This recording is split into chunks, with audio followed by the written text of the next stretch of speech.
I want to sit down and talk about Andrew Tate versus Chase Demoore.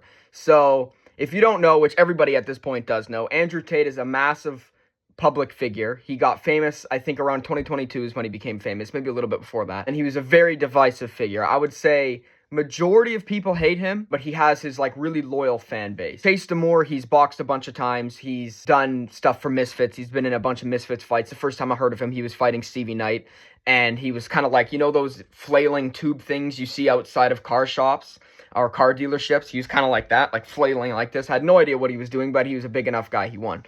That was the first time I heard of him. And I'm excited for the fight. I think Andrew Tate's going to win, because even though Chase Demoore is a little bit taller than him, it's not by much, by probably 2 inches, not even.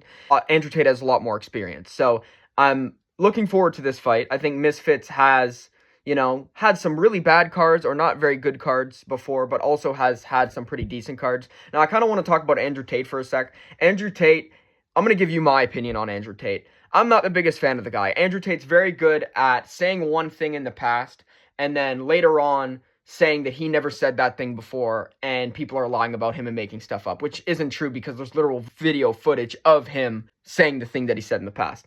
Not only that, there's been a few things that he's done that some controversy where there was this video of him and his girlfriend named, I believe her name was Vivian, and I didn't do the actual math on it. I watched Abba Preach video, but supposedly there's a video of him whipping her in a sexual way. Supposedly she was 14 at the time, and he was in his early 20s, I think, or mid-20s. And I don't know if that has been proven, but from everything I know, I do believe that it has. If that is the case, he's a fucking scumbag piece of shit. And there's a lot of things he says that I do not like. I don't think young men should look up to him. I understand why a lot of young men do look up to him, because he's, you know, when everyone around you is telling you you're a piece of shit for being a young man, you know, you're a piece of shit for being masculine, you don't know how to be masculine, you don't know how to be yourself, you're going to look up to someone like Andrew Tate because he tells you all the things, he's on your side, he tells you, well, on your side, he tells you all the things that you want to hear, like, you know, I'll tell you how to get bitches, I'll tell you how to make money, I'll tell you how to do all this stuff, and most young men want to get bitches and make money. That makes perfect sense. It's just,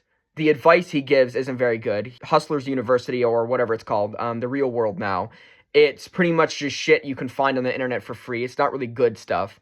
I don't know, I'm not really the biggest fan of him, but I do think he is very, very charismatic, and he's very good with his words, and that's why a lot of people like him. He's also very entertaining to listen to, I'll admit that.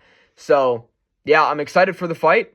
I think Andrew Tate's going to win. Hope Chase Demoore wins, because I like him a lot better than I like Andrew Tate. I think Chase Demoore is actually a half-decent fucking dude, unlike Andrew Tate is, but that's my opinion. Anyways, I'll see you guys.